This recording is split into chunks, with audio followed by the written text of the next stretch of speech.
NBA trade deadline predictions, John. You got a trade that you're ready to share to the world. What's your trade? So a lot of teams in the Eastern Conference right now feel like they're a piece away. A lot of teams are trying to buy. And one of those buyers is the 3-33 Detroit Pistons by reports. So I've got them making a move with the Chicago Bulls to acquire Zach LaVine, been a disgruntled star to pair alongside Cade Cunningham.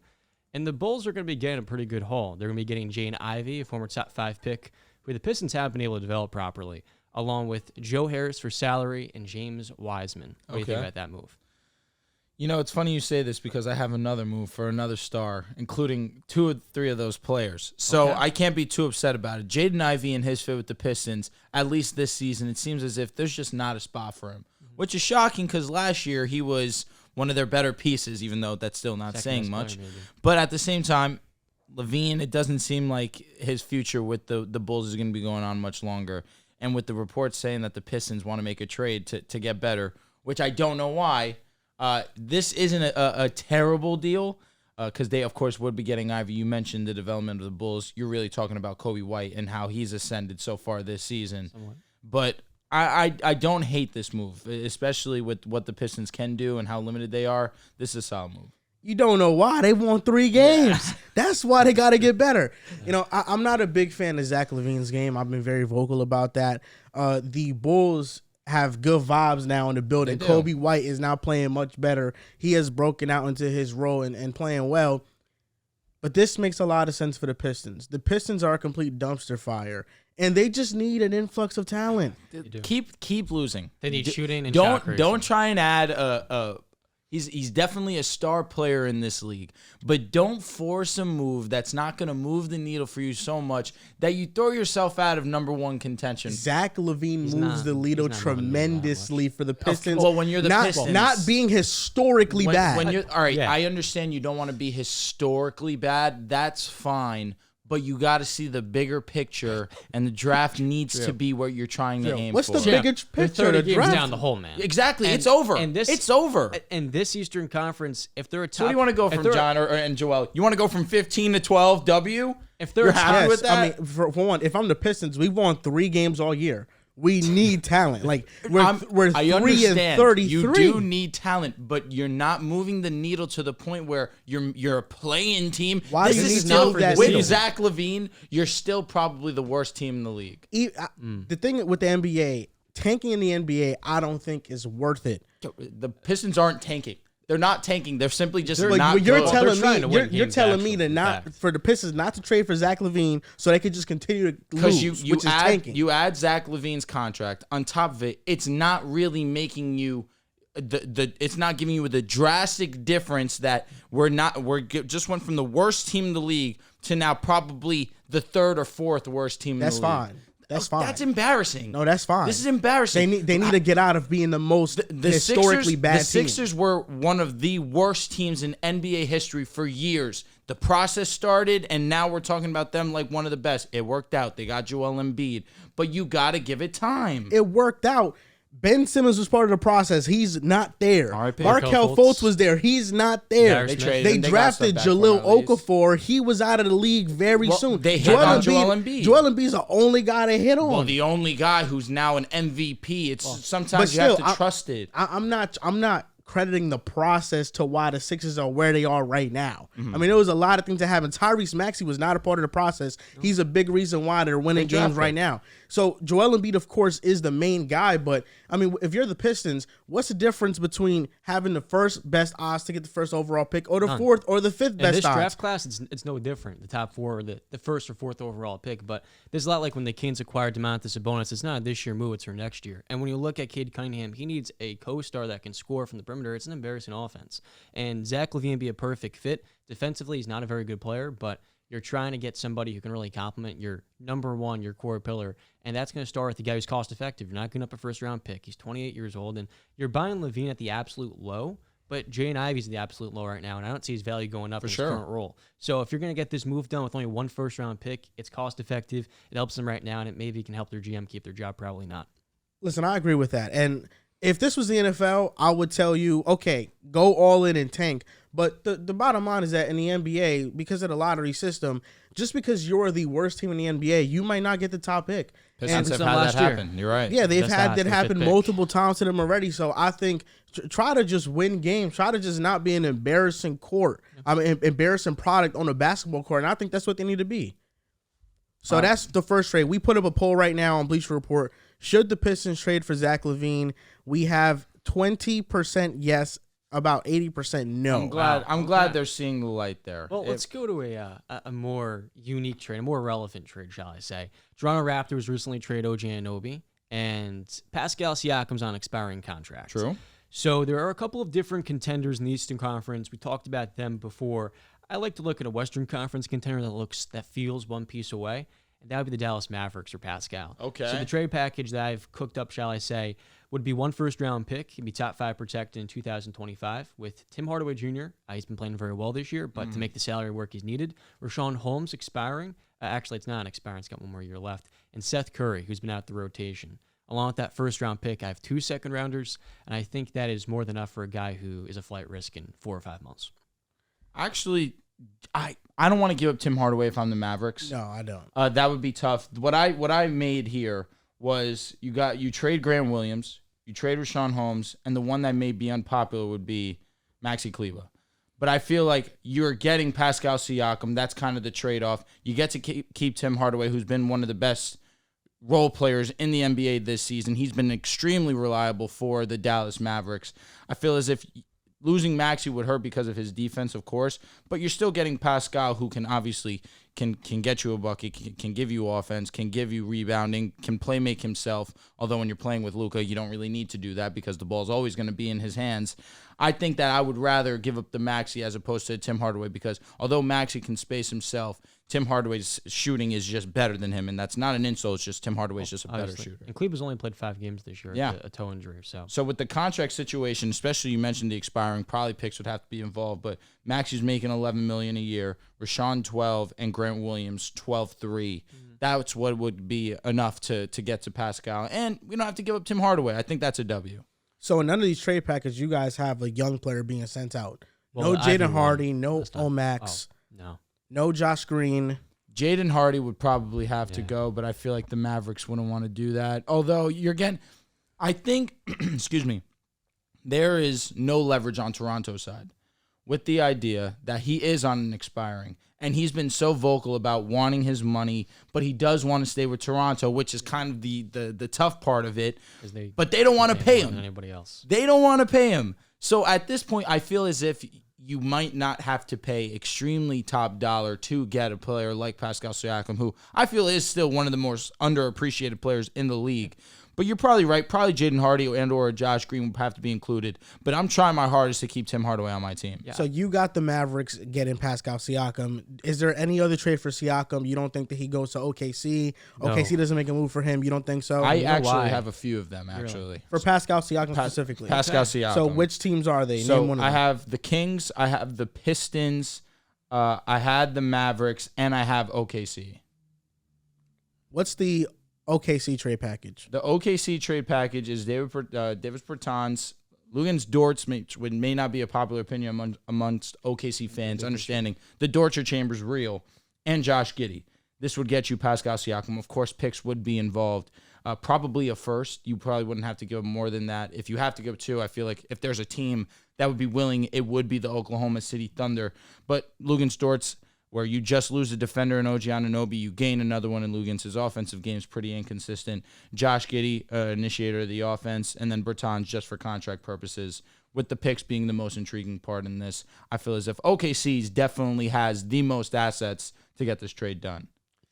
They got the most assets to get any trade done. For sure. I don't know if Pascal Siakam is the move for them. I agree. I think that's an intriguing package for the Raptors because Lou Dort is an impactful player. I just have a gut feeling that it's going to be the Mavericks. That's my opinion. I think the Mavericks should make a move for Pascal Siakam. I just seen a stat that Luka averages in the first half what Devin Booker averages in a game. I mean, Luka's one of them ones. Some people doubted the Mavericks. Some people ain't doubt the Mavericks. Doubting the Mavericks and doubting Luka, two different things. No. It's one and the same. It's connected. No, it's not. Yes, it Luka is. was a first-team All-NBA player last year, and they missed the playoffs. So You it's didn't not mention the that. same. You didn't mention that in June. In June, all you say is they missed the playoffs and won 39 games. I said Luka Doncic is an elite player. And you held Luka accountable for missing the playoffs. Hey, you have to. So it's connected. When you're elite. That means it's connected. Yes. Kinda. I guess you could say that. But see, with the Mavericks, I really think that they're one move away. That's why I don't love trading Tim Hardaway Jr. because he's essential to their spacing. But if they can get that trio of Luka, Kyrie, and Pascal Siakam going, I think they got something seriously cooking up. And this is a wide open Western Conference right now. I think that the top two teams in the West, you have Minnesota and OKC record-wise. They're extremely young. You don't know what they're going to be come playoff time. When we talk about who we trust in the playoffs, there are a short list of names I'm putting ahead of Luka. In the West, it's probably only Jokic. Outside of that, Luka's number 2, and maybe Kawhi is a very close second. They're like neck and neck. No. At this point, Luka is just better in the playoffs. Well, you said Kawhi Leonard, not LeBron James. Well, Kawhi Leonard, when he's healthy, plays better in the playoffs than LeBron James as of recently. Oh, my Lord. He has. Okay, Kawhi Leonard is just that next good. trade package. But that's why I think the Mavericks should make this move. And right now, we got the poll up on BR. Where will Pascal Siakam land? The largest percentage is the Mavericks. The second is the Kings, and third is OKC. It's funny you say the Kings. I do have a Kings trade as well. Let's hear it. For the Kings, it would be Harrison Barnes, Kevin Huerter for Pascal Siakam. No picks. Of course, there would be strings picks attached. involved with the trade machine on ESPN. Yeah. 2027 top 3 protected pick I'm sending out. Right. Okay. I think for Sacramento, they don't need Pascal because he's not the match-made fit for them, and I would be more patient, especially with Keegan developing. And it's a tough team because with Domantas Sabonis, you really need to pair alongside him a strong rim protector for the postseason. And while Pascal has shown the defensive ability around the rim, I don't think he's the problem solver that they kind of need. I think Dallas is the perfect infrastructure for him to step into because you have Derek Lively, you have Luka, and you have Kyrie. And he just fills that role as a second creator. And he's also going to be more efficient as a three-point shooter. It's a similar environment to what he had in 2019. Luka's carrying, dude. Let's just be honest. Kyrie's been awesome, too. It's Kyrie been the some Luka time, show. Luka's always been carrying. That's Irving's there for the It's postseason. always him. You're right. I've got so well said. Very interesting trade. I think this player's quite mid. It's Dejounte Murray, but he's had a good year altogether, shooting well from 3. The Hawks do want to trade him to likely rebuild. His defense has fallen off a cliff. I would have told you that 2 years ago. In fact, going into the year, I was really trying to say that. But I have him going to the San Antonio Spurs. They're rumored to be interested. A team that he once bashed and said they're going to be losing for a long time when he was traded. We have him going for Malachi Branham. He's been a rotational piece for them, playing as a combo guard, a swap right that the Hawks gave in 2026, and Devontae Graham, DeJounte San Antonio. What do we think? He's back home. Yeah, I mean, he's going back to San Antonio. I think this helps the Spurs just because they really need somebody to initiate the offense and set up Wemby properly. And I think this is perfect for DeJounte and how he wants to play. He wants to play because DeJounte wants the ball in his hands and he wants to initiate the offense. And playing with Atlanta and Trae Young is not going to happen. And I think there aren't many teams that he can go to that he will be one of the main ball handlers or the primary one on the team. The Lakers have been a rumor, but if you go to the Lakers, the spacing doesn't make sense. Now you have to play off LeBron. Reeves probably stays. So, I mean, there's a lot of sharing that has to go on there. So I think this is the perfect situation for both sides. For what was DeJounte Murray's claim to fame when he came into the league as a rookie, defensive rating 105.7. That's really where he started himself to all this point where he's on the Hawks, 121.8 defensive It's rating. part of their problems. And it's insane because they traded these draft picks because they needed defense. DeJounte Murray was going to give them that boost on top of being a fast, twitchy offensive player.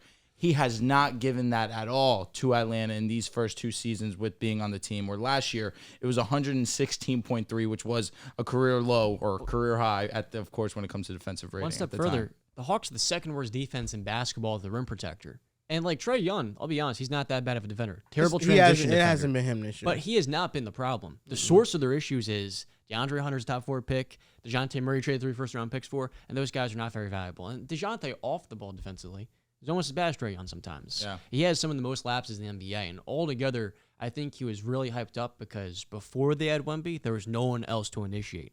now that duo can be kind of what they need. I'm with you. Yeah, I like that Spurs one. Any other players we have? There are people here saying that you don't like the Magic with Dejounte Murray. You don't. Like I don't, that fit. because they thought already about it. have more valuable pieces in Jalen Suggs and Anthony Black long-term in his contract. And the way that Jalen Suggs has been playing right now, it's not insane to say that I would rather have Jalen Suggs as opposed to a Dejounte Murray. I might right rather now have for Markelle contract Fultz. purpose. Markelle Fultz, when healthy, is a better defender, better For playmaker. sure. He can't shoot, but DeJounte is not really a consistent floor spacer. Markelle Fultz came from left field. I mean, Jalen Suggs, I would rather take Jalen Suggs right now than Dejounte Murray. Sorry. He was making sure that he was up for the stream. I respect it. Oh, man. Okay, so DeJounte to the Knicks. Some people are suggesting this team, but I don't like this fit. The Knicks need to just do this. Rest of the season, play it cool, calm, and collected. They're playing great basketball. We were talking about it before the show. Since They're undefeated. Since OG got traded there, Yeah. they have not lost the game. Don't mess up The a good Raptors have thing. lost. They've lost. They have lost. But you saw IQ RJ. missed a But you game saw winner. Star J? I know you saw Star J. He's going to go 33. 6 for 22 next game. It's Okay, fine. he Most likely. That's He what might. it is. That's Yeah. unfortunately That's what the it RJ is. Barrett experience. But the Knicks are in a great spot right now. They needed some defense. They added one of the best perimeter defenders in OG Anunoby. Great trade. Jalen Brunson, with the way that Julius Randle has been playing, it's looking like he's on his way to his third All-NBA team. The Knicks just got to play it cool. Dante DiVincenzo is another player that I think right now just fits the Knicks better than DeJounte Murray. What'd you say? No, so well said. Yeah, that's it. That's really what you have to look at. A QG coming off, and now that you don't have to worry about IQ, now he gets a little bit more of a boost offensively. Knicks are in a spot that I'm not touching this roster. I'm trying to see where as far as it can take us, and then in this offseason, we adjust accordingly. But until then, let's not do anything crazy. I will look to add a backup big with how well Isaiah Hartenstein's been Oh, playing. yeah. He's been Fair awesome. enough. But Fair enough. I Yeah. feel like he's had a couple of injury issues in the past. It would be good to have that second big. And they recently waived Taj Gibson, but you hit the nail on the head. This could be the first year Julius Randle plays well in the playoffs because the architecture, I guess you could say the way the starting five has been built with OG, and Hartenstein's a very valuable and complementary type of big as an offensive rebounder and passer. We could have Julius Randle play well this year in the playoffs. And right here, Third fellas, time's The a only charm. thing holding him back. We got Julius Randle up there right now. Julius Randle respect. jersey owner right here. So Listen, I third think time's a they're doing charm. good job. Julius Randle will perform in the playoffs this time around. People forget, last year he came into the playoffs a little bit hobbled. injured, ankle injury. He still had, a couple good games. He wasn't totally terrible. So I think this year is a year that not only is a supporting cast better around him, but I think his play style is more fitting to translate to the playoffs this time around. So any more trades that we got. I got a big one. We haven't mentioned Lauri Markkanen yet. I'm pretty surprised. The Utah Jazz have kind of been playing some decent basketball recently. Oh, come on. They have the best record in the West the last 10 games. I'm just saying, Lauri Markkanen's a huge reason for that as well. I don't know. I've been kind of vocal about this. We can make a trade package because that's what we're here to do. But I feel the Utah Jazz need at least one foundational piece. And I think that is Lauri Markkanen. He could fit on a lot of teams. Honestly, probably can fit on all 30 because of his play style and his ability with playing off the ball. Yeah. He's a great catch and shoot three-point shooter. Tremendous. He's one of the best three-point shooters when it comes to the catch and shoot. He does not need the ball in his hands to be effective. I just believe the Utah Jazz did such a great job with their rebuild, with the Donovan trade, with the Rudy Gobert trade. They already have an insane amount of picks. I don't know if you need 4 more with trading Lauri Markkanen. What if Troy Weaver and the Detroit Pistons call you and offer you 3 with Jay and Ivy? Would you then be interested in those picks? Okay. Yes, I would 3 be because firsts the and a Pistons former are the top ones giving me picks because that's any obviously bread and butter. If there is any team, I still feel confident with the idea. If I'm Utah, I'm trying to hold on. But if the Pistons do call my line with picks, I'm saying yes. What if Markkanen is also considering leaving as an unrestricted free agent this summer? That would hurt. But I feel like he broke out in Utah. And if Utah's going to be willing to give him the respectable contract, I feel as if he probably couldn't stay loyal to them. I don't know. With their point guard situation, I think it's a possibility he leaves. But I've got one big blockbuster trade that involves the Warriors, the Nets, and the Chicago Bulls. A nice three-way. A 3-way. Okay. Talk to me. So we're going to have Zach LaVine and Mikal Bridges going to Golden State with a point of Lord attack have mercy. defender. Okay. And that is Dennis Smith Jr. from the Nets. Okay. And the Bulls are going to be getting Moses Moody in transaction for Zach LaVine while taking on the expiring Klay Thompson. So Klay's going to play his last game as a Warrior. And the Nets are going to get Chris Paul, his expiring contract. I feel like he's kind of a sacrificial lamb like D'Angelo Russell, along with Jonathan Kuminga and 2 first-round picks. So you're getting 2 firsts and JK for Mikal Bridges. I'm going to give you credit. You cooked up something. I don't believe the Warriors will trade Klay Thompson. However, theoretically, this was a solid trade. You did well here. Some respect. I'm giving you respect for sure, but I don't think Klay Thompson's traded. I think if anyone's going to be traded of the people that were on the 2022 championship team, I think it's Andrew Wiggins. I think it's going to be he's the odd man out right now because he's been struggling as a shooter, hasn't really been as efficient as a rebounder as you would like as well. Kuminga getting traded makes sense. Moses Moody makes sense. I just feel like the only piece that I would adjust would be Klay Thompson for Andrew Wiggins. Klay Thompson, I feel at this point, is a forever Golden State Warrior. And he struggles at the beginning of the season, but he takes some time and he gets going. We've really seen that as of late. But I think that the foundation of this trade is solid, but it would be insane to see Mikal and Zach LaVine go to Golden State. You know what? If Wiggins does rediscover himself off the bench, now you have 3 awesome point of attack defenders. Fair enough. Mikal, Wiggins, and Dennis Smith Jr. in that backup point guard spot. The problem with this trade right here, John, is that I don't think they trade Klay Thompson. I think they will be loyal to him and to Draymond Green until the very end. I agree. Number 2, I don't think the Nets trade Mikal Bridges for that little of a trade package. I think that's little? I think that Mikal is worth more than Kuminga. 2 firsts and Chris Kuminga? Paul and 2 firsts. By the way, I those think are he's worth unprotected more. firsts from a Warriors team in 4 and 2 years. That's why I don't hate it. I think Mikal Bridges is a little bit more valuable than that. I think Mikal Bridges, he's intriguing to a team like Houston that can make a move and the Nets can get their picks back. Can I ask you, has I like he that. negatively impacted his value with the way that his offensive game, of course, I don't know if it was sustainable off the end of last season, but we've seen a little bit of a drop-off there. The defensive side of the ball, he's not that same player that he was over there in Phoenix. That's why I don't know if it's too far-fetched. I don't think he hurt his value because in Phoenix he was a role player. And with the Nets, he's a borderline all-star. So I think even with his decrease in efficiency this year, he's still a much better player now than he was in Phoenix. So I think the value kind of stays the same. And for a guy like that, we just saw OG Anunoby get traded for 2 young players and a second-round pick. I think Mikal's more valuable than that, given that he has more years left on his contract. So I think Mikal is going to go for 3 firsts for a team that is legitimately interested in getting him. And that's fair because conversations last year were similar with OG, similar with Mikal Bridges, and the Nets said no. We don't want 3 firsts. We want Mikal. Right. But you still would be getting a young player. You still would be getting 2 first-round picks that have upside. Not just any young player. But I see what you're saying, Joel. I understand.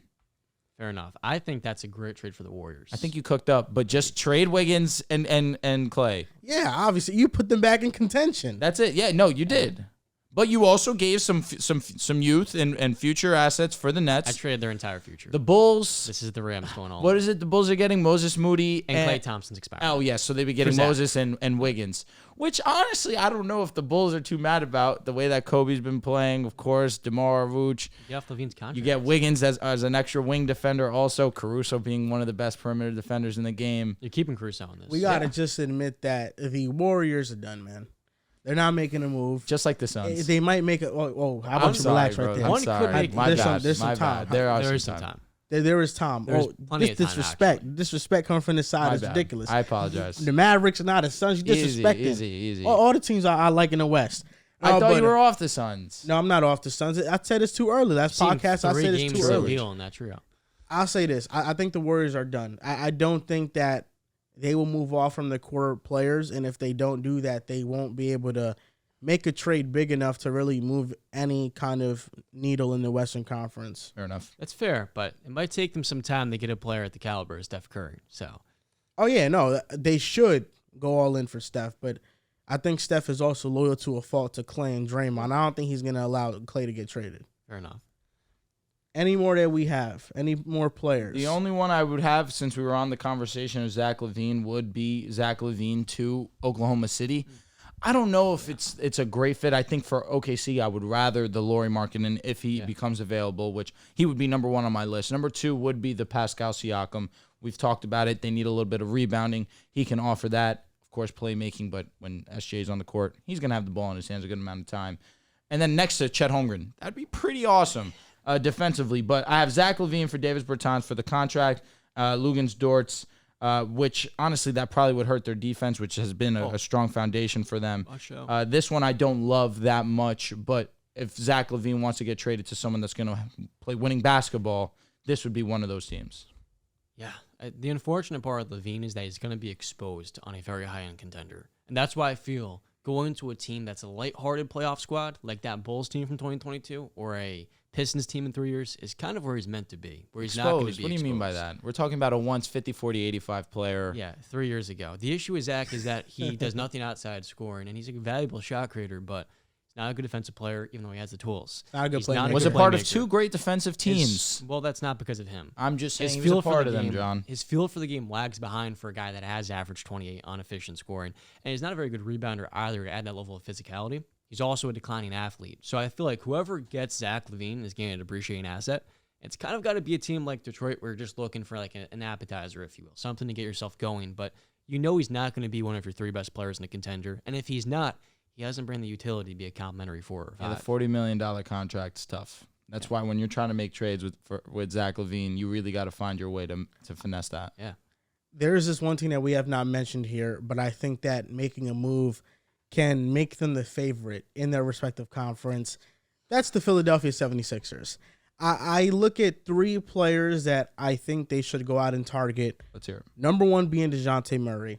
I think Dejounte Murray, I don't like the fit in Philadelphia, but it's an influx of talent they would have. And if he doesn't have a ton of offensive responsibilities, he could get back to that defensive ferociousness, especially playing under Nick Nurse. So I think DeJounte Murray could be a nice fit there. And then the next 2 are just role players. But at this point, I think Philadelphia just needs that. They just need another wing defender and shooter to complement and beat in the playoffs. And I think that can be Dorian Finney-Smith from the Nets, or that could be Alex Caruso from the Bulls. I think the Sixers need to make a move to get an impactful role player. Because right now, this team, I mean, you look at the Sixers, they have the coaching advantage in the Eastern Conference. You trust them over the Bucks, over the Celtics, and outside of Spo, it's really it.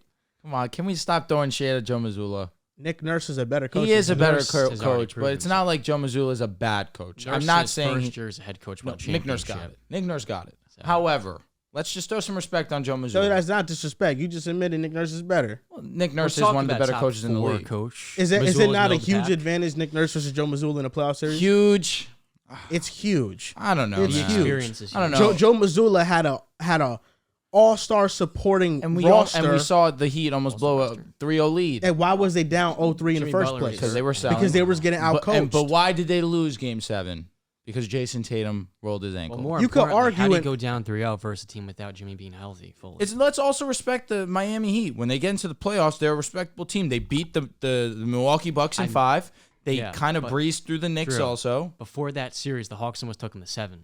And before that, the 76ers took them to 7. And if it weren't for the choke jobs that both their 2 stars did, the Celtics don't even make We're not going to act like Joe Mazzulla is anywhere near Nick Nurse. He's a solid coach. He's not anywhere near him. Do that. I'm just saying let's just throw some respect on him. But my initial point was there's an obvious coaching advantage. It's not even close. Okay. It's not close. All right. Drew, we're talking about the 4th best coach versus the 16th to 20th probably. Let's be real. 16th to 20th? Story for another day. Okay, that is a story for another day. You think that he's better than Mark Daigneault? Mark Daigneault? I'll walk out. Let's just move on. Is Joe on. Mazzulla better than Mark Daigneault? No. So this is the thing.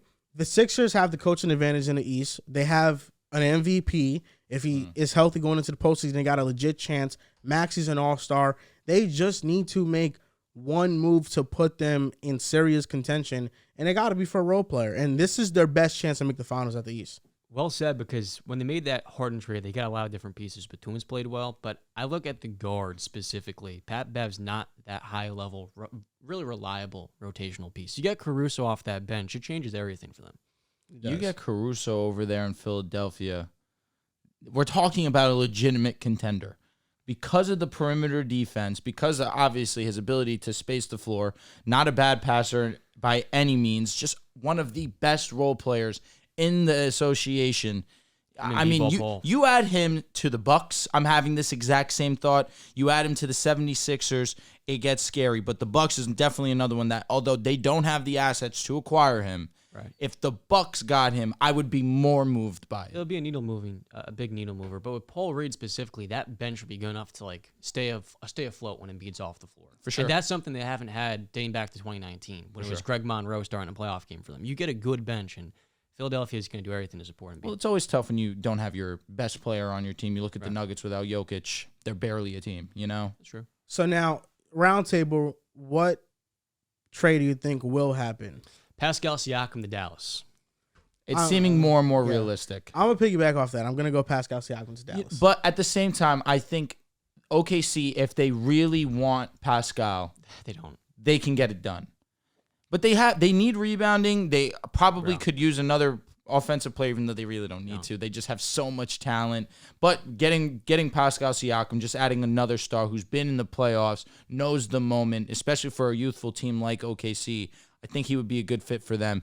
But it's seeming more and more likely that the Mavericks will happen with the trio of Luka Doncic, Kyrie Irving, and Pascal Siakam. Oh, that's your worst nightmare. Then the disrespect will stop, because then I'm moved. Oh, no, I don't think it'll stop still. You'll find a way. No. I respect Pascal Siakam. You give him a trio. And you know I respect Kyrie and Luka. So what's your prediction for the trade deadline?